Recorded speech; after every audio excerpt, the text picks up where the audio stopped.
Está gravando já, pai? Já. É?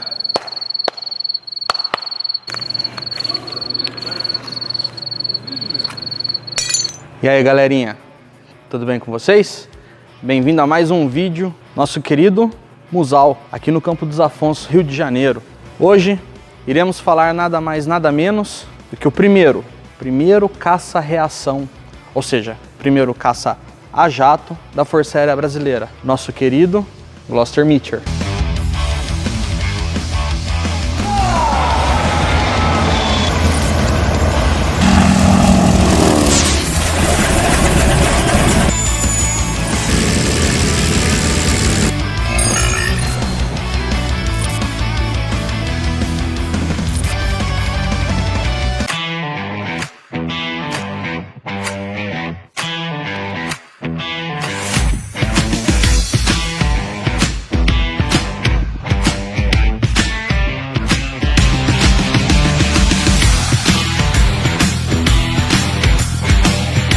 Após os alemães inventarem um avião a jato, foram os britânicos que aperfeiçoaram a tecnologia e criaram o primeiro avião operacional e que seria exportado para o mundo.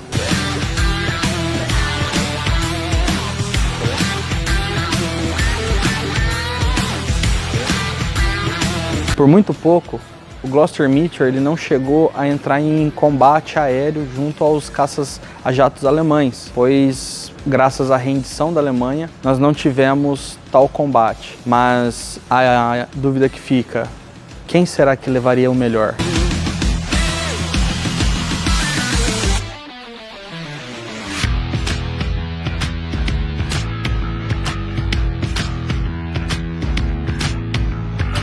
O desenvolvimento dessa aeronave se deu principalmente pela evolução e desenvolvimento dos motores a jatos, que era um projeto de Frank Whittle, e ele conseguiu concretizar esse projeto através de sua empresa, chamava PowerJet.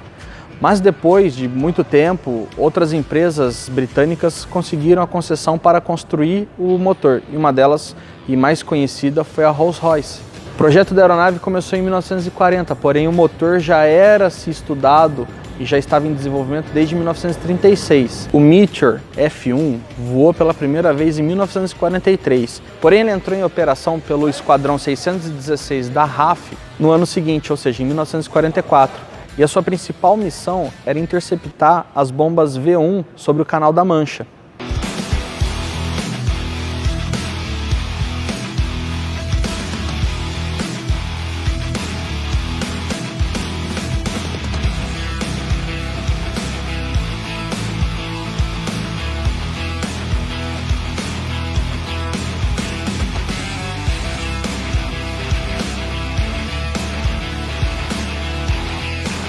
O Meteor F3 foi entregue para a RAF em janeiro de 45.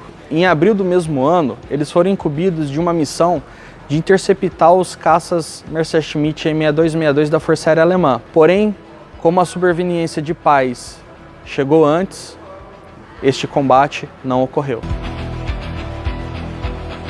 Você sabia que o Gloster Meteor foi o primeiro avião turbohélice a voar no mundo? Pois é, depois de uma forte modificação na aeronave e a substituição dos motores pelos Rolls-Royce RB50, conseguiu-se instalar um par de asas na aeronave e em 20 de setembro de 1945 ele veio a realizar este voo, porém sem muito êxito. Outra curiosidade que paira sobre esta aeronave é que ele foi o primeiro avião a jato a ser registrado com uma matrícula civil no mundo, em 1943, com o Gloster F4.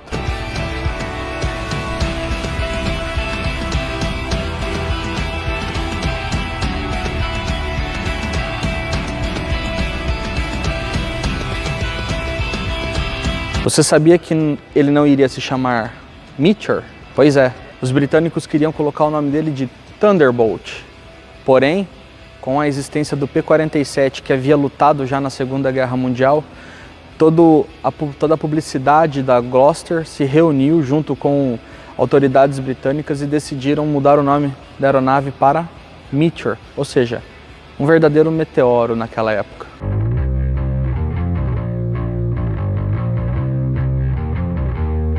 Em 1950, essa belezinha aqui ela já começou a se tornar obsoleta, porque vários países já estavam desenvolvendo aeronaves a jato e eles conseguiram adotar um método de asa varrida, ou seja, asa enflechada. Porém o Meteor, ele ainda mantinha as características antigas, ou seja, asa reta, o que isso pesava um pouco na sua performance. Porém, não deixava de ser um caça-jato. No início da década de 50, a FAB sentiu a necessidade de atualização da sua frota para treinamento e até mesmo para o uso em combate. Então, observou-se as aeronaves que tinha no mercado, porém o nosso país não tinha verba para poder adquirir aeronaves americanas como o F-84 Thunderjet ou até mesmo o F-86F, o Sabre. Então a única opção que sobrou foi adquirir os Meteor britânicos. Mas o mais engraçado e curioso é a maneira como esses aviões foram adquiridos.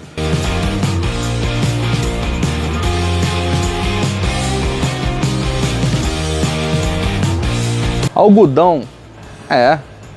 Algodão. Você sabia que essas 67 aeronaves que vieram para o Brasil foram pagas com 15 mil toneladas de algodão? Naquela época, o Reino Unido estava sofrendo muito por causa da guerra. Ou seja, o pós-guerra naquele país estava sendo sofrido. Eles não tinham commodities, eles não tinham matéria-prima, né, para poder tocar as indústrias daquele país. Então, de início, a conversa seria trocar em madeira, mas o final da conversa foram 15 mil toneladas de algodão por 67 Gloster Meteor.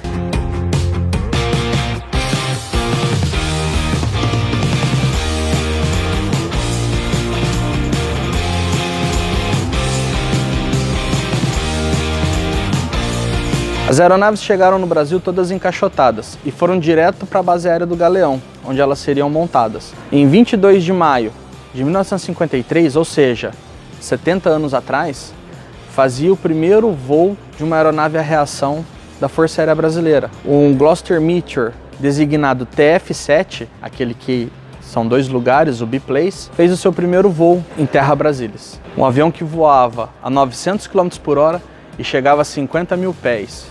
Isso era algo fenomenal naquela época.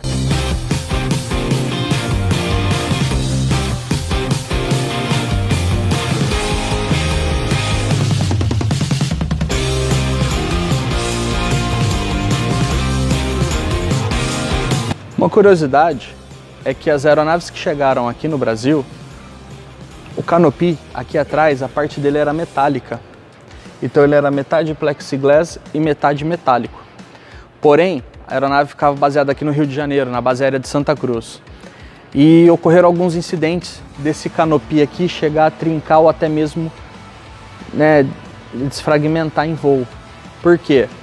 A única hipótese que chegaram é a aeronave estar parada num sol bronzeante do Rio de Janeiro a 40 graus e após a decolagem subir bruscamente de altitude. E a dilatação de materiais serem totalmente diferentes, fazendo com que o metal comprimisse o plexiglass e esse viesse a estourar. Então viram que os pilotos britânicos já haviam feito esse tipo de crítica à Gloster e a Gloster já havia trocado os canopies dos britânicos por totalmente plexiglass. E então também veio para o Brasil essa modificação, a qual você vê que todos os Gloster da FAB sofreram.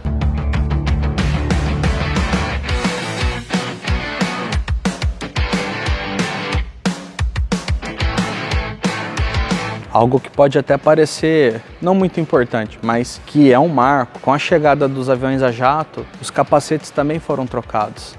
Antigamente você já usava aquele capacete de couro para voar aeronaves como o P-47 e o P-40. E então a FAB fez um pedido junto, né, aos Estados Unidos e comprou capacetes rígidos para serem utilizados na pilotagem das aeronaves a reação. Em 1961, a Gloster lançou uma notificação falando sobre alguns problemas que o Meteor poderia apresentar durante a sua operação. Porém, as horas que foram determinadas nessa notificação, os aviões da FAB nem sequer tinham metade dessas horas, então a FAB meio que deixou de lado. Ah não, deixa pra lá, não precisamos porque os nossos aviões ainda são novos. Depois de muito tempo, a Hawker, que que acabou absorvendo a Gloster, emitiu um novo certificado. Só que, porém, esse certificado já fazia, essa notificação já era algo mais sério, pois as aeronaves não podiam passar 10% do seu tempo de voo voando a baixa altitude. E como vocês sabem, né, na FAB o voo baixo é quase que uma obrigação. Com isso, a FAB groundeou todos os Meteor e solicitou para que técnicos da Hawker viessem e verificassem as aeronaves. Por surpresa, muitas aeronaves já foram condenadas, ou seja, sem condições de voar, e outras tiveram a sua vida prolongada graças ao reforço das longarinas nas asas. Só que algo teria de ser feito, ou seja, ali a gente teria que começar a procurar um novo substituto para essa bela aeronave aqui.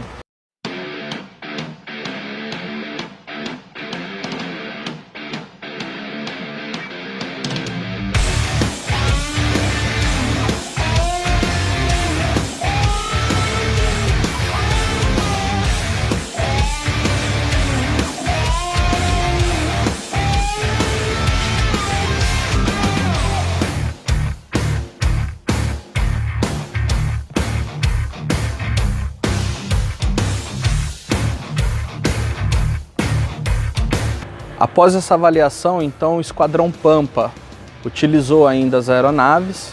Lembrando que o Pampa não era um esquadrão que estava dentro do cronograma da FAB para receber os Meteor, porém, com problemas com o P-40, forçaram os Pampas a receberem os jatos. Então nós tivemos 3 esquadrões operando o Meteor, que era o primeiro e o segundo do primeiro, né, que é o Esquadrão Jambok, Esquadrão Azul e Esquadrão Vermelho, e tivemos também os Pampas, primeiro do 14, que receberam os Meteor. Porém, depois desses problemas e com a aposentadoria antecipada dos Meteor, os Pampas voltaram a operar o Lockheed T-33A e os Jamboks operaram o Chavante por um breve período até a chegada do F-5.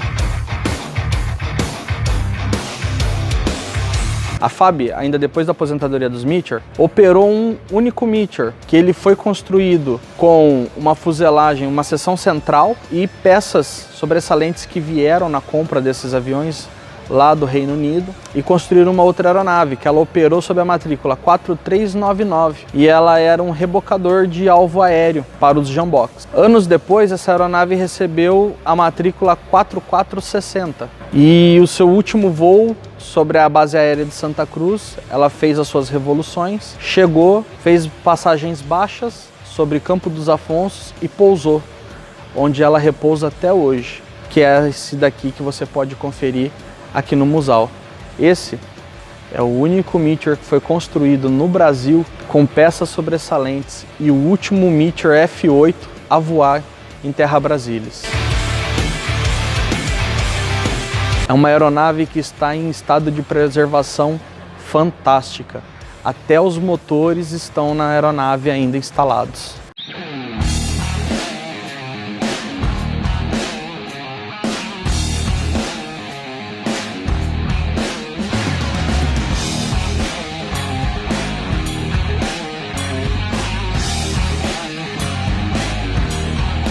É isso aí, pessoal do Hawkercraft. Essa sequência de vídeos do Musal, cara, tá excepcional. Eu não sabia que aqui no Brasil tinha tanta história armazenada num único só local. Ó, tá escutando? Enquanto a gente grava aqui, o KC-390 tá fazendo lançamento de paraquedista lá fora, num sol de quase 40 graus.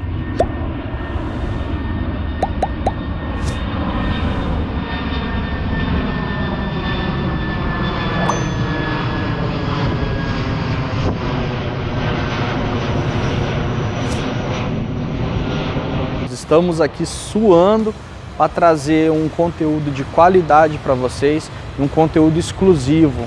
Então você que vem ao Rio de Janeiro, não perca a oportunidade de estar vindo aqui. Ver pelo vídeo é legal? É, mas você vir aqui e ver pessoalmente isso daqui Cara, não tem preço, cara. E aproveita, aqui a entrada é gratuita. O pessoal do apoio do Musal tá aqui para te auxiliar. Vem aqui. Quero agradecer imensamente a equipe do Musal, que desde o início do projeto nos apoiou, que sempre deu uma força para nós, em especial o Coronel Sarandi, ao Ivan e ao Tenente Rafael Maia, que nos acompanhou aqui na gravação. Venham conhecer o Musal, venham ver isso daqui, cara. Isso daqui é um tesouro nacional guardado debaixo desses hangares aqui, tá bom? Considere se inscrever no canal, deixa o seu like se gostou do vídeo. Se não gostou também, deixa o like também. Siga-nos nas redes sociais que estão aparecendo aí, já apareceu, o editor que... Não. E valeu, galera. Tamo junto.